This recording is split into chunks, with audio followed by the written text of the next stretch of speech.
సింగరేణి ప్రైవేటీకరణపై అసత్యాలను ప్రచారం చేస్తున్న టీఆర్ఎస్ పార్టీకి ప్రధాని నరేంద్ర మోడీ పర్యటన శరాఘాతంగా మారిందని బీజేపీ నేత గొట్టిముక్కల సురేష్ రెడ్డి వ్యాఖ్యానించారు. తెలంగాణ ప్రభుత్వంపై ప్రజల్లో వస్తున్న వ్యతిరేకతను కప్పిపుచ్చుకోవడానికి తమపై బురద జల్లే ప్రయత్నం చేస్తున్నారని ఆరోపించారు. అలాగే మోడీ బహిరంగ సభను విజయవంతం చేసిన కమలం పార్టీ కార్యకర్తలకు ధన్యవాదాలు తెలిపారు. 6,333 కోట్ల రూపాయలతో పునరుద్ధరణ కాబడిన ఆర్ఎఫ్సిఎల్ ప్రధాని చేతుల మీదుగా జాతికి అంకితం చేయబడినందుకు సంతోషంగా ఉందన్నారు. సింగరేణి ప్రైవేటీకరణ చేసే ఉద్దేశం కేంద్రానికి లేదన్న మోడీ ప్రకటనతో అసలు దొంగలెవరో తెలంగాణ సమాజానికి తెలిసిపోయిందని విమర్శించారు. దేశంలోని రైతుల సంక్షేమం, ప్రజల అభివృద్ధి, విద్య, ఉపాధి అవకాశాల కల్పన వంటి సామాజిక కార్యక్రమాలను సమర్థవంతంగా కేంద్ర ప్రభుత్వం అమలు చేస్తుందని తెలిపారు సురేష్ రెడ్డి.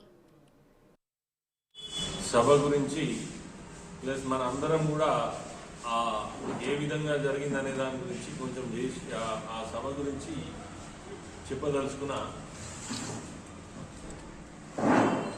ప్రతి ఒక్కరికి పేరు పేరున పార్టీ బీజేపీ పార్టీ కార్యకర్తలకు, నాయకులకు, సహకరించిన అభిమానులందరికీ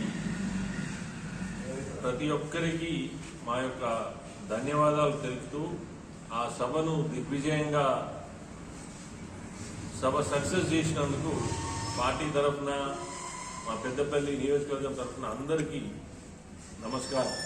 ప్రధాని గారు, గౌరవనీయులైనటువంటి నరేంద్ర మోడీ గారు టీఆర్ఎస్ వాళ్ళు ఏదైతే ఒక లేనిపోని ఒక కన్ఫ్యూజన్ క్రియేట్ చేసినటువంటి సందర్భంని కుండబద్దలు కొట్టినట్టుగా చాలా క్లియర్గా సింగరేణి ప్రైవేటీకరణ లేదు, రాష్ట్ర వాటానే 51% చూసిన సభ గురించి